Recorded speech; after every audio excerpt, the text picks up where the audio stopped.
Um ano de Milei, inflação em queda, risco país desmoronando, setor privado voltando a ter financiamento em dólares e o Banco Central da República Argentina voltando a ter reservas. E mais, 2 pontos que os críticos do Milei fazem mostram aqui, tanto o crescimento do PIB como a pobreza, que isso já está revertendo.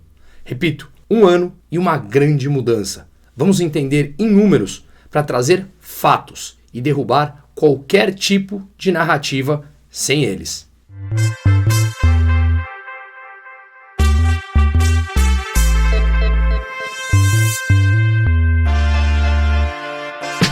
Há exato um ano eu estava na Argentina acompanhando e tive o prazer de conhecer Javier Milei em pessoa. Acompanhei o primeiro e o segundo turno e quem esteve comigo lá é a Brasil Paralelo. Queria deixar aqui um minuto para que nós pudéssemos falar de uma empresa que apoia os valores da liberdade e valores conservadores. No dia 30 de novembro, acaba agora a possibilidade de assinatura vitalícia da Brasil Paralelo. Essa aqui. Eu deixo o QR Code aqui na tela para que vocês possam acessar e o link no descritivo também. Lá a gente consegue encontrar filmes, uma plataforma de streaming, conteúdos próprios, inclusive que eu estive na Argentina e principalmente o que eu estive na Venezuela com eles, o chamado Infiltrado Venezuela.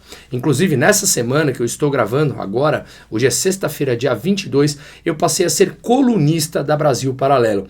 E num mundo completamente distorcido de hoje, é extremamente importante que possamos dar ênfase e espaço para aquelas empresas que apoiam os valores que nós apoiamos.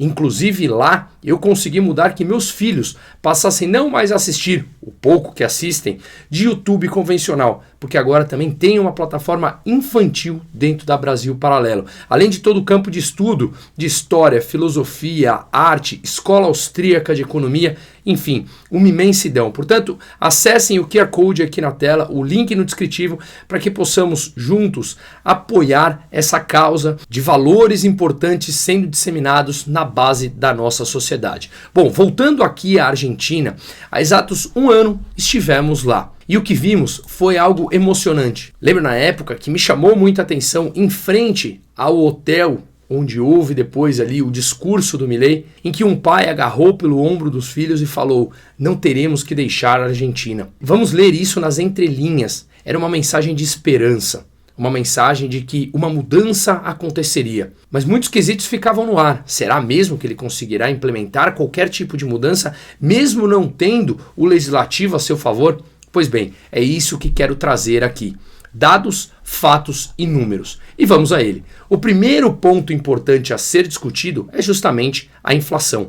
Em novembro do ano passado, ou seja, o último mês em que o peronismo governou o mês inteiro, a inflação foi de 12,8%. No mês de dezembro, foi de 25,5%. Só que no mês de dezembro, Milei assumiu no dia 10. Mas claro, a inflação não tem uma conversão para cima ou para baixo assim, rapidamente em poucos dias. Portanto, 25,5% de inflação em dezembro do ano passado. Agora, a última leitura foi de 2,7%. Já tivemos a oportunidade de analisar na semana passada um vídeo disponível aqui nesse canal, apenas falando da inflação argentina, como ela já caiu e detalhando todos os pontos. Recomendo quem quiser assistir. A expectativa para a inflação do mês de dezembro, agora de 2024, é algo em torno entre 1 e 1,5% ao mês. Claro que isso ainda é muito alto pensando em padrões de países avançados, mas falando que de um ano para cá caiu de 25% para 2,7% em outubro e a expectativa é que caia para entre 1 e 1,5% em dezembro, é uma vitória incomensurável. Não há o que se discutir. Olhando aqui esse segundo gráfico, a gente vê que os preços regulados que ultrapassaram 26,5% em janeiro ainda de 2024 está agora de 2,7%. Vamos lembrar que é importante mencionarmos aqui também que os preços na Argentina, no antigo governo, estavam regulados, controlados, congelados, muitos deles. E mesmo assim, a inflação chegou a 25,5% ao mês. Mesmo o governo antigo da Argentina controlando preços. O governo do Milei liberou grande parte dos preços, ainda está liberando por completo, mas já está quase tudo liberado, e mesmo assim a inflação caiu para 2,7% ao mês, como falamos. Chega a ser impressionante. Mas como foi isso? Com aquele ponto pilar central, que é justamente a responsabilidade fiscal, que falaremos logo adiante. O segundo ponto importante a ser colocado é o chamado brecha cambiária, ou seja, o cepo cambiário.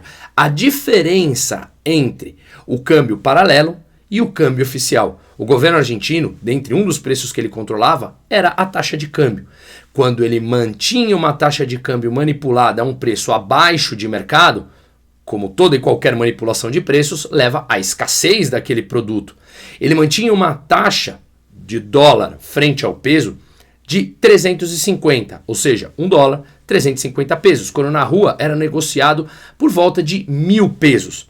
Então, ele tinha que, obviamente, escolher quais seriam os importadores privilegiados que teriam acesso àqueles dólares a 350 pesos. Óbvio que isso levou à escassez e claramente acabou com as reservas do Banco Central da República Argentina e também levou a que a Argentina tivesse uma dívida muito grande com importadores, que esses estavam começando a deixar de querer vender para a Argentina, uma vez que eles não eram pagos. E por que não eram pagos? Porque o Banco Central da República Argentina não tinha mais dólares por conta da escassez de controlar os preços e apenas alguns poucos privilegiados, normalmente os amigos do rei, que tinham acesso a dólares muito mais baratos. O resto tinha que comprar na rua, ao preço normal, de mais de 1.000 pesos. E por que eu falo preço normal? O liberado e regulado pela livre oferta e demanda. Pois bem, essa diferença entre o câmbio paralelo e o câmbio oficial é a chamada brecha cambiária. Essa brecha era de quase 3 vezes, ou seja, o câmbio negociado na rua, o que eu chamo de verdadeiro, era 200% a mais do que o câmbio oficial regulado pelo governo, o que levou, obviamente, a essa escassez. Agora, essa brecha cambiária caiu para 10%, isso falando em valores brutos, porque há um chamado imposto país, que é o quanto se paga para importar, comprar esses dólares oficiais ao Banco Central da República Argentina, que é de 7,5%. Se tirarmos essa alíquota de imposto, a brecha cambiária agora está algo entre 2,5%, praticamente inexistente, conforme a gente também consegue olhar nesse gráfico aqui. E mesmo fazendo essa mudança, e lembrando, a taxa de juros caiu de 133% ao ano para 35% agora, mesmo assim, a taxa de câmbio na Argentina se manteve estável e se valorizou de julho para cá. Ao olharmos aqui nesse gráfico, vemos que a taxa de câmbio oficial agora está $1, 1.000 pesos, enquanto o dólar blue, ou seja, o dólar paralelo, está $1, 1.125 pesos. Portanto, praticamente inexistente essa diferença frente ao que existia, que era de 200%. E o que acontece é que o Milei quer acabar com essa brecha para justamente eliminar mais de uma cotação. O câmbio deve ser livre, inclusive seguir com o plano dele, se assim for necessário, de fechar o Banco Central da República Argentina e dolarizar o país. Mas veremos se isso também será algo extremamente urgente. Uma vez que também o peso se estabilize e a inflação se estabilize, naturalmente essa discussão pode ficar para segundo plano. Veremos. Mas mais um ponto extremamente relevante. O terceiro ponto a ser considerado são as reservas brutas do Banco Central da República Argentina. Falamos agora sobre a brecha cambiária, que era tão grande que levou à escassez de dólares e, portanto, o Banco Central não tinha mais reservas nenhuma, reservas líquidas negativas que chegaram a ser de 20 bilhões de dólares. O que vemos hoje é que as reservas brutas, que haviam caído de 40 bi de dólar para 20 bi, as brutas, ou seja, sem levar em consideração os passivos que eles teriam que pagar, e a diferença entre o que ele tem de bruta e a dívida que tem a pagar eram as reservas líquidas que chegaram a ser negativas, como eu mencionei agora. Hoje, o que nós vemos é que as reservas brutas voltaram a crescer de 20 para algo em torno de 30 bilhões de dólares e as reservas líquidas ainda são negativas, mas ela diminuiu o montante que era negativo, uma vez que o governo do Milei vem conseguindo pagar os passivos, ou seja, ele vem retirando os passivos do Banco Central da República Argentina e transferindo ao Tesouro,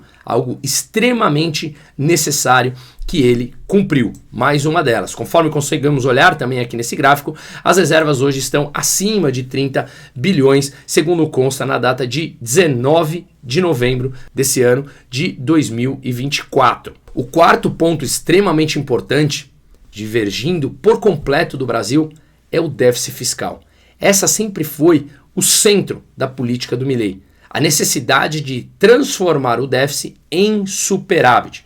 O que nós vemos é que na época, no final do governo ali peronista, no final do ano passado, o déficit fiscal, não estou falando de déficit primário, e sim déficit fiscal, já incluindo os juros da dívida, que hoje no Brasil esse déficit está em 10% do PIB. Na Argentina era de 3,1% do PIB em novembro do ano passado, o último mês por completo do peronismo. Fechou o ano de 2023 com déficit de 4,4%. Repito, no Brasil, o déficit nominal é de 10% do PIB. Vem se mantendo acima de 1,1 trilhão pelo sexto mês consecutivo. Voltando à Argentina, hoje, ele conseguiu transformar o déficit de 4,4% do PIB em 2023 para um superávit de 0,5% do PIB. Ou seja, já sobra dinheiro, ele gasta menos do que arrecada, mesmo pagando os juros da dívida. O que vemos aqui foi um ajuste fiscal de 5 pontos do PIB, exatamente como ele prometeu em sua campanha.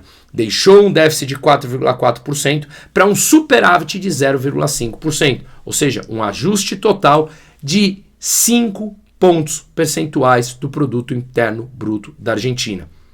O que nos leva ao quinto ponto positivo, que é a quantidade de pesos que o Banco Central da República Argentina precisava imprimir para pagar os juros da dívida. Agora, não se imprime mais novos pesos na Argentina. Foi outro ganho extremamente importante do Milei. A impressão de dinheiro para conseguir pagar as dívidas que estavam vencendo, e na Argentina vencia a dívida todos os dias porque ninguém queria emprestar a longo prazo para o país, a quantidade de pesos que o Banco Central precisava imprimir era da ordem de 10% do PIB. Era um déficit de 10% do PIB. Ele imprimia dinheiro para pagar os juros da dívida, sequer o principal, os juros da dívida, que era algo em torno de 11% ao mês. Isso dava mais ou menos, em moeda, 60 bilhões de dólares em juros, 10% do PIB. Ou seja, esses eram os passivos remunerados do Banco Central da República Argentina, que era por volta de 30 bilhões de dólares, 5% do PIB. O que aconteceu é que o governo do Milei, ao tirar todos os passivos do Banco Central da República Argentina e transferir para o Tesouro, além do ajuste fiscal que estamos falando aqui, ocasionou que a confiança no país aumentou e, portanto, ele conseguiu atrair mais capital, como veremos daqui a pouco.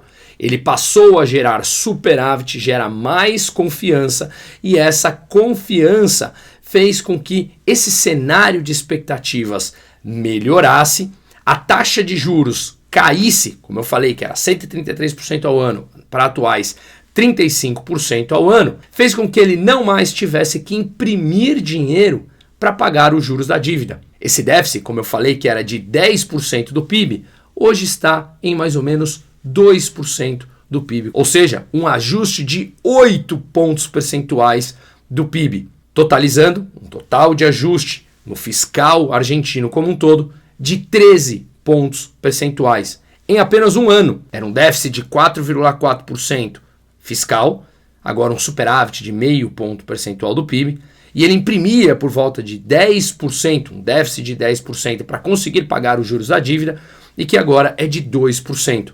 Totalizando 13% do PIB de ajuste em um ano. E mesmo assim, a moeda não se desvalorizou e a inflação caiu de 25,5% ao mês para algo em torno de 2,7%, com a expectativa de até 1,5% no mês de dezembro. Com isso, a gente consegue ver nesse gráfico essa monetização da dívida pública do Banco Central da República Argentina.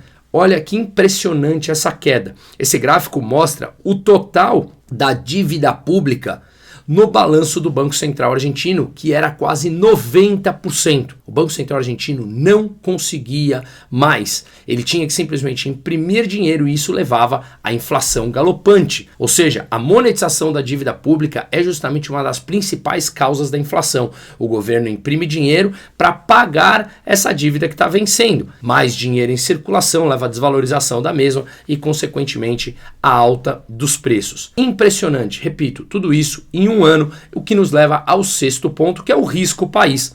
Há exatamente um ano, o risco país da Argentina era de 2.700 pontos. Agora está abaixo de 750 pontos. Uma queda de 2.000 basis points, ou seja, 20 pontos percentuais. Também expliquei no outro vídeo disponível aqui no canal que eu mencionei nesse começo sobre a inflação, como funciona o risco país, que é a diferença entre o que os títulos públicos argentinos com vencimento de 10 anos pagam, rentabilizam os investidores frente ao título público de 10 anos dos Estados Unidos. Essa queda, essa diferença de taxa foi de 20% por conta da queda do risco fiscal. Impressionante. E o sétimo ponto positivo é justamente o aumento da provisão de financiamento em dólar. A Argentina conseguia exatamente um ano 3 bilhões e 700 milhões de dólares em financiamento ao setor privado. Agora está em 8,5 bilhões de dólares. Multiplicou por 2,3 vezes em apenas um ano, ou seja, mais confiança, mais empréstimos a uma taxa de juros menor, sem desvalorização da moeda, mantendo uma inflação mais controlada, sim, ainda muito alta, frente ao que era no passado. Olha que impressionante em apenas um ano. Agora, os críticos do Milei costumam fazer duas críticas pontuais, que podem ser legítimas, mas a gente quer trazer aqui também os dados. O primeiro dele é justamente o crescimento do PIB. No primeiro trimestre de 2024, o PIB da Argentina caiu 2,2%. Vamos lembrar que um ciclo econômico ele costuma demorar anos. O primeiro deles é o boom econômico. Só que é um boom causado pela intervenção do governo injetando dinheiro, exatamente como o Brasil está fazendo. E as manchetes aparecem, o PIB não para de crescer, o mercado de trabalho está forte. Logo depois, que também já estamos entrando nessa fase no Brasil, começa a aparecer aqueles gaps, aquelas brechas causadas pelo tamanho intervencionismo, como o aumento da dívida pública, como o não crescimento da produtividade e, portanto, um gap no mercado de trabalho com uma demanda forçada por injeção de capital, mas sem o devido aumento da produtividade, começamos a passar períodos inflacionários. Olha o que acontece no Brasil agora com as expectativas inflacionárias tendo que subir os juros enquanto o mundo inteiro está baixando os juros. O terceiro ponto é quando vem a crise. E o quarto ponto é quando começam os ajustes, corrigir os excessos praticados ao longo das fases anteriores para justamente trazer a inflação de volta, senão, claro, entramos numa roda de empobrecimento completo do país, que é justamente a fase que a Argentina está, desse ajuste. Mas veja, essa fase na Argentina começou com Néstor Kirchner lá por volta de 2006, 2007. Nós estamos falando algo em 17, 18 anos, que são ciclos econômicos, 10, 15, 20 anos. Portanto, os efeitos econômicos, eles são positivos e negativos mais no longo prazo. Olha quanto tempo demorou para a Argentina chegar nesse patamar. Com isso, o primeiro trimestre de 2024 teve uma queda de 2,2% do PIB e o segundo trimestre de 2024 uma queda de 1,7% do PIB. Sim, uma contração econômica, mas uma contração do segundo trimestre menor do que a do primeiro trimestre. Ainda não temos dados do terceiro trimestre, mas ao olharmos nesse gráfico, a gente vê que o PIB já estava caindo no quarto trimestre de 2023, que era a época peronista. Mas as quedas do primeiro trimestre de 2024, segundo trimestre de 2024, elas vêm sendo menores, tanto do que do último trimestre de 2023, como a do segundo trimestre desse ano foi menor do que a do primeiro trimestre.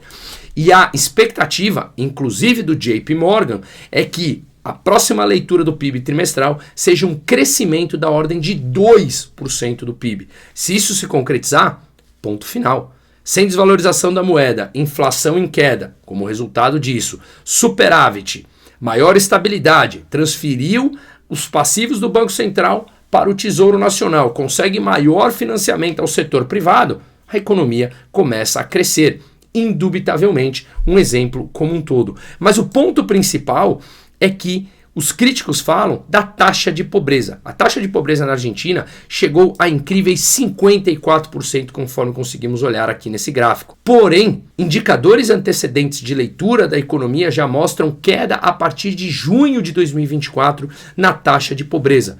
Portanto, também já vem diminuindo. Claro, ainda muito alto, algo em torno de 48%, 47%. Mas lembra do ciclo econômico que eu acabei de falar, que demora anos? Aqui estamos falando de um ano, uma vez que os ganhos reais de salários, ou seja, descontados a inflação, conforme conseguimos ver nesse gráfico, também voltaram a crescer. Estabilidade maior da moeda, consequentemente estabilidade maior dos preços. Superávit mostrando para o mercado melhores expectativas e confiança. Risca o país em queda, atrai mais dinheiro, gera mais financiamento. Com isso, você consegue transformar a economia, fazer ela voltar, entrar no prumo e você consegue ter maiores ganhos reais de salários, ou seja, os salários subindo mais do que a própria inflação. Olha o ciclo virtuoso que a Argentina parece estar, completamente oposto do que vemos no Brasil. E a questão não é só apenas a diferenciação do que vem acontecendo na economia, mas a mentalidade que está dentro do governo, que é passada para a base da sociedade, amplamente apoiada pelos jovens. Parabéns, Javier Milei. Parabéns aos argentinos que optaram pelo avanço e pela liberdade. Eu acredito que no Brasil ainda vai piorar muito para melhorar. Infelizmente, as pessoas só querem mudança quando chegamos ao fundo do poço. Parece que ainda temos um longo caminho para o ponto que a Argentina estava antes da eleição do Milei. Vamos lembrar que Elon Musk, junto com Trump, vem se espelhando, ao que eles falam, no corte de gastos e no ajuste fiscal da Argentina. Que isso seja transbordado para vários outros países. Não podemos deixar de parabenizá-lo e viva la libertad, carajo. Seguimos.